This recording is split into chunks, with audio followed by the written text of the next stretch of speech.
Hey everyone, back! Today I'm talking about my wish list for Fallout 4, and those are things that I want to happen, or want to be in the game, or want to be different from the previous games.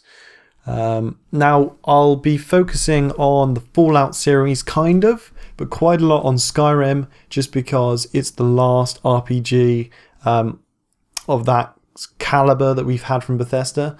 So, yeah, the first thing I'm going to talk about is travel. Now, this is a touchy subject because, personally, I hate fast travel, to the point where I got a mod on PC to stop me from even being able to use it. And I've never used it on PC, or at least I've never used it when I'm actually playing. I've used it when I'm making my mod videos, and sometimes I need to go to the city and do this really quickly. But even then, a lot of the time I just use the command prompt to do that. So, I mean, the thing that I do understand why they put it in is for the real casual gamer.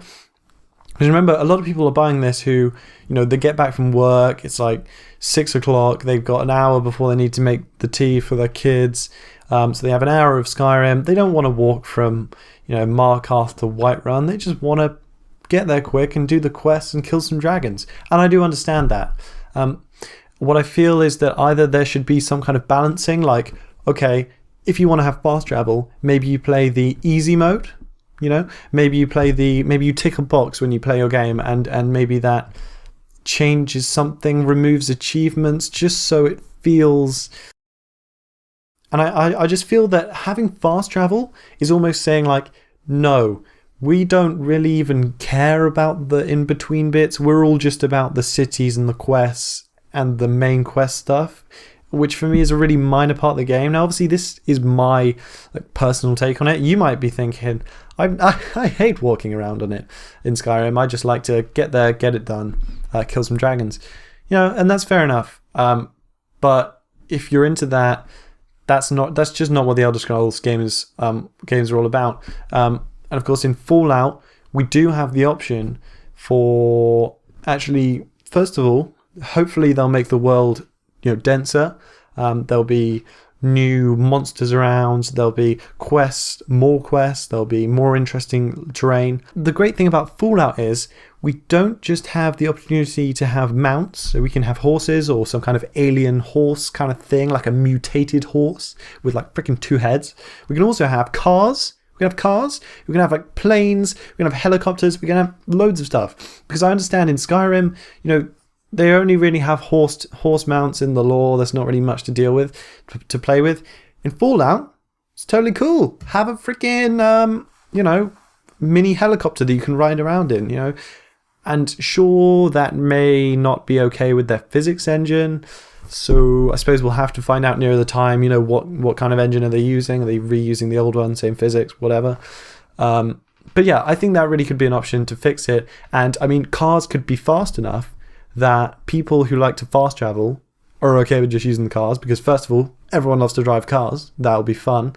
And second of all, it would be a faster way to get around the map. So I think that could actually solve the problems for Fallout. Okay, the next thing we're talking about is combat. Now, it's hard to talk about the combat in Fallout because, or at least in any Elder Scrolls game, because it's just not the focus of the game. Like, if you want to play a combat game, play Dynasty Warriors. Or something like that.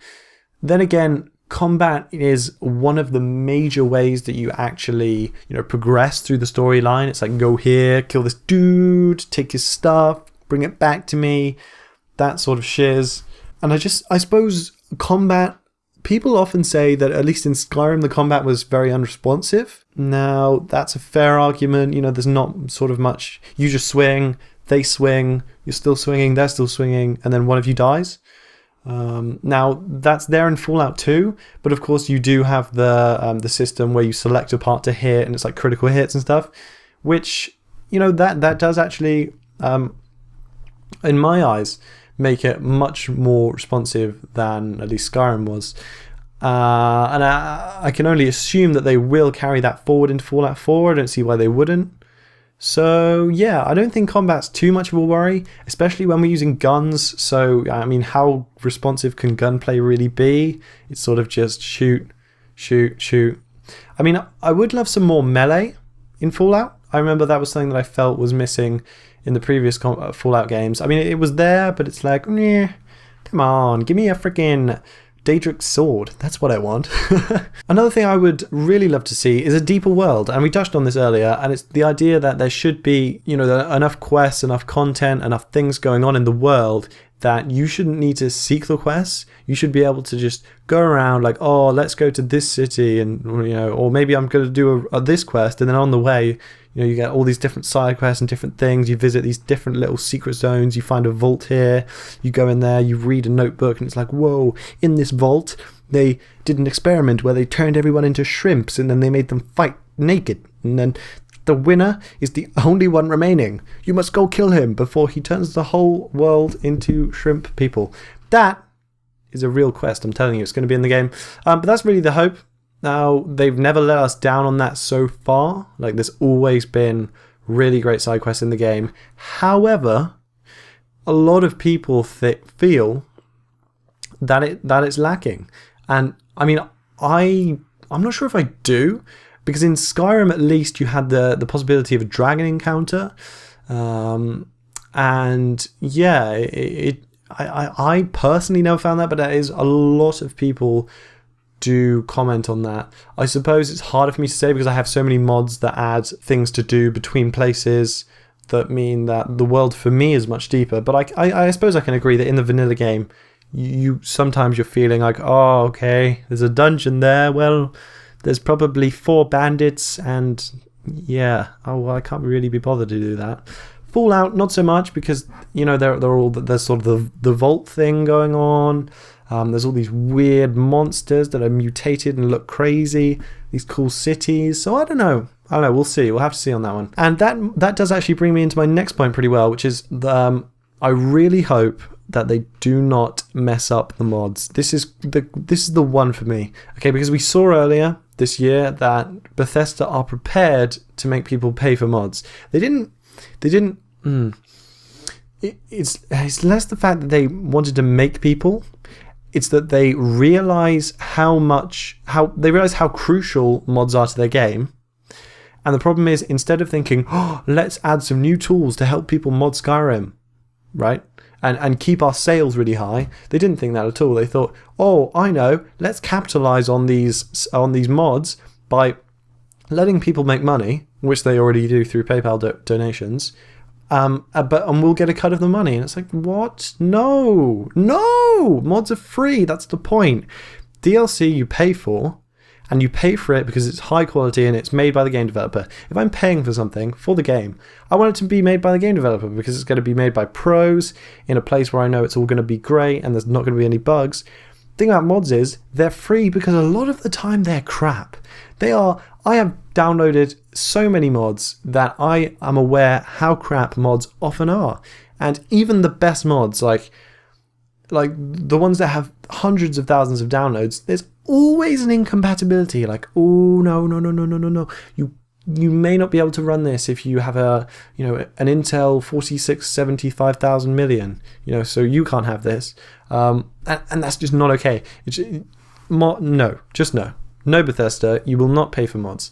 We will not pay for mods. If I think a mod is really great, that's fine. I'll give money to the person who made it directly on PayPal, and they'll get all of the money. But Bethesda should not get anything, because the reason that their sales in Skyrim are so high on PC right now is because of mods. So if you charge for mods and people stop buying them, then your sales drop, and it's like, well, you messed up. And yeah, if sales drop, then less people have the game, so less people are buying mods, and it's like, oh my god. So really, in Fallout 4, I hope they just leave mods as they are. And that's pretty much it for me.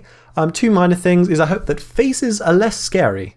That would be good. If I could look at a person's face in Fallout 4 and not think, holy shit, then that would be great. Also, if people don't just freaking talk to you when you walk past them every time. Like you've never seen this old woman before and she says, come to talk to an old woman, hey? Do your good deed for the day. And it's like, I don't even know you, okay? I'm a dragonborn and I kill things and I don't like old ladies, so get your fat ass out of here. And I hope that in Fallout 4, they kind of manage that a little bit better so that maybe one person says hi to you, or maybe just people you've interacted with before, and hopefully they don't tell you their life story like, hello, I'm Joseph and I work at the general goods store. It's just like, hello, that's because that's what you do in real life. But that's me kind of ranting and complaining about things.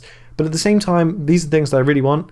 And I think most of you will agree that these are things that, if they happen in Fallout 4, I can say that it will be the perfect game. I can't say that because it's not going to be true. It's not going to be perfect even if we had these things, but it would be hard for me to find something wrong with it. Like, I had to take quite a long time to find these things that I didn't like about the previous games. And also, yeah, I know I kind of mixed up Skyrim and the Fallout series, but to me, they're really trying to achieve the same thing. It's just one is in, future setting, one's in the past. Yeah, feel free to argue in the comments about that. So, thanks for watching. Feel free to leave a like, subscribe, look at the next episode of 3 Skyrim. It's not that series. Why did I say that?